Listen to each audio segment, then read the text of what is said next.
ಆತ 18 ವರ್ಷದ ಯುವಕ. ಇನ್ನೂ ಬಾಳಿ ಬದುಕಬೇಕಾದವನು, ಮನೆಗೆ ಆಧಾರವಾಗಿದ್ದವನು. ಇದ್ದಕ್ಕಿದ್ದ ಹಾಗೆ ರಸ್ತೆಯಲ್ಲಿ ಹೋಗಬೇಕಿದ್ದಂತಹ ಸಂದರ್ಭದಲ್ಲಿ ಟಿಪ್ಪರ್ ಹರಿದು ಆಸ್ಪತ್ರೆಗೆ ದಾಖಲಾಗಿ ಸಾವನ್ನಪ್ಪಿದ್ದಾನೆ.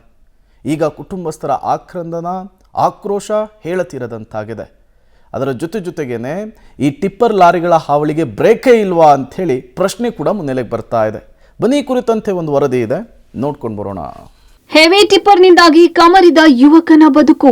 ದೇಹದ ಮೇಲೆ ಹತ್ತಿ ನಿಂತಿದ್ದ ಟಿಪ್ಪರ್ ಬದುಕದ ಜೀವ. ನಮ್ಮ ಮಗನಂತೆ ಯಾರಿಗೂ ಆಗೋದು ಬೇಡ. ಟಿಪ್ಪರ್ ಹೆವಿ ವಾಹನಗಳಿಗೆ ನಿಯಮಗಳೇ ಇಲ್ವಾ? ಹೌದು, ಯಲಹಂಕದ ಮಾರುತಿ ನಗರದಲ್ಲಿ ನಿನ್ನೆ ಮಧ್ಯಾಹ್ನ 12:30 ಸುಮಾರಿಗೆ ಹೆವಿ ಟಿಪ್ಪರ್ ಲಾರಿಯಿಂದಾಗಿ ಸೈಕಲ್ ಸವಾರ್ ಗಂಭೀರವಾಗಿ ಗಾಯಗೊಂಡಿದ್ದ. ಸೈಕಲ್ನಲ್ಲಿ ಹಾಲು ತೆಗೆದುಕೊಂಡು ಬರ್ತಿದ್ದ ವಿಜಯ್ಗೆ ಎದುರಿನಿಂದ ಬಂದ ಟಿಪ್ಪರ್ ಡಿಕ್ಕಿಯಾಗಿತ್ತು. ಅರ್ಧ ದೇಹ ಟಿಪ್ಪರ್ ಚಕ್ರದಡಿ ಸಿಲುಕಿ ಒದ್ದಾಡಿದ್ದ. ಆ ದೃಶ್ಯ ನೋಡಿದ್ರೇನೆ ಮೈ ನಡುಗುತ್ತೆ.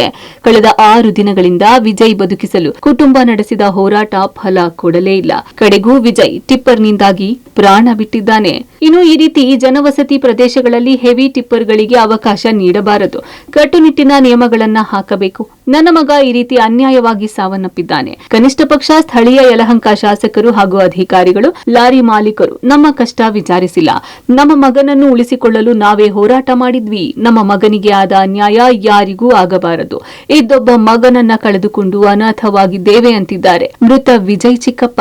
ನಮ್ಮ ಹುಡುಗ ಹಾಲು ತಗೊಂಡು ಸೈಕಲ್ ಅಲ್ಲಿ ಬರ್ತಾ ಇದ್ದ. ಟಿಪ್ಪರ್ ಗಾಡಿ ಬಂದು ಹಿಂದೆಯಿಂದ ಹೊಡೆದು ಜೋರಾಗಿ ಅವನ ಮೇಲೆ ಹತ್ಸಿ ಇನ್ಸಿಡೆಂಟ್ ಮಾಡ್ತು. ಪ್ರಾಣ ಹೋಗೋ ರೀತಿನಲ್ಲಿ ಹತ್ಸಿದ್ದಾರೆ. ಈ ರೋಡಲ್ಲಿ ಅತಿ ಹೆಚ್ಚು ವಾಹನಗಳು ಓಡಾಡುತ್ತೆ. ಯಾವುದೇ ಪೊಲೀಸ್ ಅವರು ಇರಲ್ಲ. ರೋಡ್ ಕೂಡ ಅಧ್ವಾನವಾಗಿದೆ. ನಾವು ಎಷ್ಟೋ ಸಂಬಂಧಪಟ್ಟ ಅಧಿಕಾರಿಗಳಿಗೂ ಇಲ್ಲಿರೋ ಏರಿಯಾದವರು ತಿಳಿಸಿದ್ರು ಯಾವುದೇ ಗಮನಗಳು ತಗೊಂಡಿಲ್ಲ. ಯಥೇಚ್ಛವಾಗಿ ಟ್ರಾಫಿಕ್ ಓಡಾಡೋ ಟೈಮಲ್ಲಿ ಪೊಲೀಸ್ ಅವರು ಇದ್ರೆ ಟ್ರಾಫಿಕ್ ಅವರು ಎಷ್ಟೋ ಸಮಸ್ಯೆಗಳು ಕಮ್ಮಿ ಆಗುತ್ತೆ.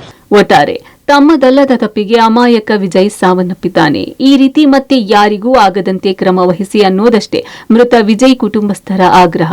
ಇನ್ನಾದ್ರೂ ಸಂಬಂಧಪಟ್ಟವರು ಈ ವಿಚಾರವಾಗಿ ಕೆಲ ಕಟ್ಟುನಿಟ್ಟಿನ ನಿಯಮಗಳನ್ನ ತರಬೇಕು. ಇಲ್ಲವಾದ್ರೆ ಈ ರೀತಿ ಅಮಾಯಕರ ಪ್ರಾಣ ಬಲಿಯಾಗುತ್ತೆ.